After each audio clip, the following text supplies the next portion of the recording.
नमस्कार सभी विद्यार्थियों का हार्दिक अभिनंदन। अब इसमें बताया गया है कि किस किस व्यक्ति को मार्ग देना चाहिए उसके बारे में बताया गया है। चक्रिणो दस्मिस्थस्य रोगिणो भारिण स्त्रिया स्नातकस्य च राज्ञस्य पंथाद्ययो वरस्य च। कि चक्रिण है कि सवारी में बैठे हुए को, जो रथ आदि पे सवारी पे बैठा हुआ है उसको, दस्मिस्थस्य जो 90 से अधिक अवस्था का हो उसको, रोगी को, भारिण जिसके सिर पर बोझ आदि हो, बोझ रखा हो, स्त्रिया स्त्री को, स्नातकस्य च राज्ञस्य स्नातक को और राजा को, पंथादेयो वरस्य च और वर जो दुल्हा है उसको पंथादेय है मार्ग देना चाहिए, रास्ते से साइड में हट जाना चाहिए, उनको पहले निकलने देना चाहिए। जो सवारी पे बैठा हो, 90 से अधिक उम्र का हो, रोगी हो या बोझ वाला हो, सिर पे बोझ आदि हो, स्त्री हो, स्नातक है, राजा और दुल्हा, इन सबको मार्ग देना चाहिए। अब है आचार्य का लक्षण। आचार्य गुरु ऋत्विक इनका लक्षण बताया गया है। आचार्य का लक्षण है उपनीयतु य शिष्यं वेदम अध्यापयेत् द्विजः संकल्पम स रस्यं च तमाचार्यं प्रचक्षते। उपनीयतु य शिष्यं जो अपने शिष्य का यज्ञोपवीत संस्कार करे, वेदम अध्यापयेत् द्विजः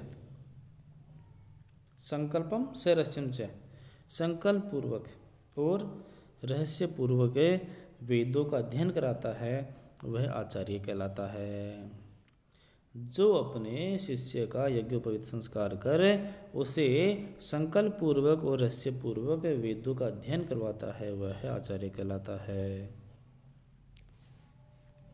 एक देशम तो वेदस्य वेदांगान्यपि वा पुनः योध्यापयति वर्त्यर्थम उपाध्याय से उच्यते। जो वर्त्यर्थम जो आजीविका के लिए वेद के एक देशम तो वेद से वेद के किसी एक भाग को या वेदांगान्यपि वा पुनः या वेदांग को, वेद के किसी एक भाग को अथवा वेदांग को अपनी आजीविका के लिए, वर्त्यर्थम अपनी आजीविका के लिए अध्यापयति पढ़ाता है वह उपाध्याय उच्यते उपाध्याय कहलाता है। जो आजीविका के लिए किसी वेद के एक भाग को या फिर वेदांग को पढ़ाता है वह उपाध्याय कहलाता है। अब है गुरु। निश्चयकादीनि कर्माणि यह करोति यथा विधि संभाव्यति चान्येन स विप्रो गुरुरुच्यते। निश्चयकादीनि कर्माणि ये करोति यथा विधि जो यथा विधि विधि पूर्वक है। गर्भाधान निश्चय होता गर्भाधान, जो ब्राह्मण किसी गर्भाधान आदि निश्चय आदि कर्मों को करता हुआ विधि पूर्वक है ना, और उसके बाद में संभाव्यति चान्येन और अन्य से पालन करता है वह ब्राह्मण गुरु कहलाता है। यानी कि पिता को गुरु कहा गया है। यहाँ पे पिता को गुरु कहा गया है क्योंकि वह निश्चय गर्भाधान आदि संस्कार करता है और अन्य से उसका पालन करता है, इसलिए गुरु कहा गया है। अग्न्याध्ययम पाक यज्ञान अग्निष्टोमादिकान मखान यह करोति वृत्तो यस्य स ऋत्विक उच्यते। ऋत्विक इहोच्यते ऋत्विक कहलाता है। कौन? जो इस जगत में अग्न्याधान पाक यज्ञ अग्निष्टोम आदि यज्ञों को संपादित करता है, जिसकी ओर से आचार्य होकर करता है उसका वह ऋत्विक कहा जाता है। जो यज्ञ आदि संपादन करता है ना वह ब्राह्मण ऋत्विक कहलाता है। अब है इनकी श्रेष्ठता का प्रतिपादन। उपाध्यायान दशाचार्य आचार्याणाम शतम पिता सहस्रम तु पितृन्माता गौरवेणातिरिच्यते। अब है बड़पन में श्रेष्ठ कौन है? तो उपाध्यायान दशाचार्य उपाध्यायों से 10 गुणा आचार्य श्रेष्ठ होता है। आचार्याणाम शतम पिता और आचार्यों से 100 गुणा पिता श्रेष्ठ होता है। सहस्रम तु पितृन माता और पिता से 1000 गुणा माता श्रेष्ठ होती है। और माता का जो गौरव है वह सबसे श्रेष्ठ बताया गया है। गौरव में माता सबसे श्रेष्ठ होती है। अब है ब्राह्मस्य जन्मनः कर्ता स्वधर्मस्य च शासिता बालो अपि विप्रो वृद्धस्य पिता भवति धर्मतः। ब्राह्मस्य जन्मनः कर्ता स्वधर्मस्य च शासिता, वेद पढ़ने के लिए जन्म देने वाला और अपने धर्म को सिखाने वाला ब्राह्मण बालक भी धर्म से वृद्ध का पिता होता है। कि जो ब्राह्मण होता है वह जन्म से ही श्रेष्ठ होता है, क्योंकि वह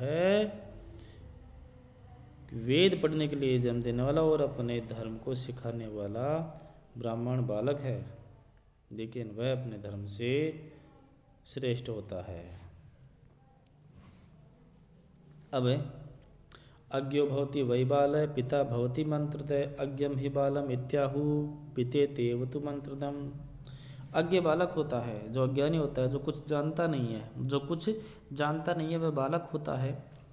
और पिता भवति मंत्रतः, जो मंत्र देने वाला होता है वह पिता होता है। इसलिए अज्ञ को बालक, अज्ञ यानी कि नादान, जो जानता नहीं है कुछ भी, अज्ञानी होता है, उसको बालक, और मंत्र देने वाले को, ज्ञानी को पिता कहा गया है। अब कि ये जो वेदों को पढ़ने वाला है वही बड़ा बताया गया है, श्रेष्ठ बताया गया। इसके बारे में है न हाय नैर न पलितई न वित्तेन न बंधुभी ऋषयश्चक्रिरे धर्मम यो अनुचा न स नो महान। कि न हाय नैर न पलितई, न तो बहुत वर्षों से, न सफ़ेद बालों से, न वित्तेन न धन से, न बंधु भी, न ही ज़्यादा भाई बंधुओं से कोई बड़ा होता है। ऋषयश्चक्रिरे धर्मम यो अनुजान स नो महान। ऋषियों ने यह धर्म किया है, ऋषयश्च धर्मम चक्रिरे, ऋषियों ने धर्म किया है कि जो अनुचान है, अंगों सहित वेद को पढ़ने वाला है। अंग कौन कौन से वेदांग है ना? 6 शिक्षा, कल्प, व्याकरण, निरुक्तम, ज्योतिष, ये जो 6 वेदांग है ना, उनको पढ़ने वाला है, उन अंगों सहित वेदों को पढ़ने वाला है, वही सबसे बड़ा है। ऐसे नहीं कि कोई 100 वर्ष का है तो वह बड़ा हो गया, या किसी के बाल सफ़ेद हो गए तो वह बड़ा है, या किसी के पास ज़्यादा धन है तो वह बड़ा है, या किसी का बहुत बड़ा परिवार है तो वह बड़ा हो। ऐसा नहीं है कि जो वेदांगों सहित वेदों को पढ़ने वाला है वही श्रेष्ठ है, वही बड़ा है। अब है विप्राणाम ज्ञान तो ज्येष्ठम क्षत्रियाणाम तु वीर्यतः वैश्यानाम धान्य धनतः शूद्राणाम एव जन्मतः। कि ब्राह्मणों का तो ज्ञान से, विप्राणाम ज्ञान तो ज्येष्ठम, कि ब्राह्मणों का तो ज्ञान से श्रेष्ठता है। क्षत्रियाणाम तु वीर्यतः, वो क्षत्रिय है वो अपने बल से, पराक्रम से श्रेष्ठ हैं। वैश्यानाम धन धान्यतः, और वैश्यों की श्रेष्ठता धन और धान्य से होती है। और शूद्र का आयु से ही बड़कपन होता है। न तेन वृद्धो भवति येनास्य पलितं शिरम, येनास्य पलितं शिरः यो वै युवाप्यधियानस्तं देवास्तविरं विदु। कि न तेन वृद्धो भवति, कि वह बूढ़ा नहीं होता है, यस्य येन पलितं शिरः, कि ऐसा नहीं है कि जिसका सिर सफ़ेद हो गया, मतलब सिर के बाल सफ़ेद हो गए तो इसका मतलब वह बड़ा होता है। नहीं नहीं नहीं, सिर के बाल सफ़ेद होने से कोई बड़ा नहीं होता है। न तेन वृद्धो भवति येनास्य पलितं शिरः, कि सिर के बाल सफ़ेद होने से कोई बूढ़ा नहीं होता है, कोई बड़ा नहीं होता है। जो तरुण भी, यो वही युवा भी अध्ययन है, कि जो तरुण भी यदि पढ़ा लिखा है तो वह वृद्ध कहलाता है, बड़ा कहलाता है। यानी कि ज्ञान से व्यक्ति की श्रेष्ठता बताई गई है, ज्ञान से ही व्यक्ति की श्रेष्ठता बताई गई है। शरीर के बाल, जो सिर के बाल पकने से श्रेष्ठता नहीं बताई गई है कि किसी की ज़्यादा आयु हो गई है या सिर के बाल पक गए हैं, सफ़ेद हो गए हैं तो वह श्रेष्ठ हो, ऐसा नहीं है। यदि युवा व्यक्ति भी पढ़ा लिखा है ना तो वह श्रेष्ठ बताया गया है, वृद्ध बताया गया है। यथा काष्ठमयो हस्ति यथा चर्ममयो मृग यश्च विप्रोधियानस्त्रयस्ते नाम बिभ्रति। काष्ठ का हाथी यानी लकड़ी का हाथी, चमड़े का हिरण, चर्मयो मृग है, काष्ठमयो हस्ती, काठ का यानी लकड़ी का हाथी, चर्मयो मृग है, चर्म यानी चमड़े का हिरण, यश्च विप्रो अधियानस, और बिना पढ़ा अनधियानस है ना, ये बिना पढ़ा ब्राह्मण, ये तीन केवल नाम धारण करते हैं। यानी कि यदि ब्राह्मण है, यदि वह पढ़ा लिखा नहीं है ना, तो वह केवल नाम का ही ब्राह्मण है और कुछ नहीं है। जैसे काठ का हाथी बना दिया तो वह नाम का ही हाथी है, वैसे उसमें हाथी का कोई गुण नहीं है। चमड़े का मृग बना दिया तो वह केवल नाम मात्र का हिरण है, वह उसमें हिरण है, कुछ नहीं कर सकता, चल फिर कुछ नहीं सकता, वो तो केवल नाम मात्र हिरण, दिखने का हिरण है ना, हिरण केवल दिखने का है। वैसे यदि बिना पढ़ा लिखा ब्राह्मण है तो वो क्या ब्राह्मण है, उसमें तो केवल नाम मात्र का ब्राह्मण है, उसको ज्ञान क्या है वो।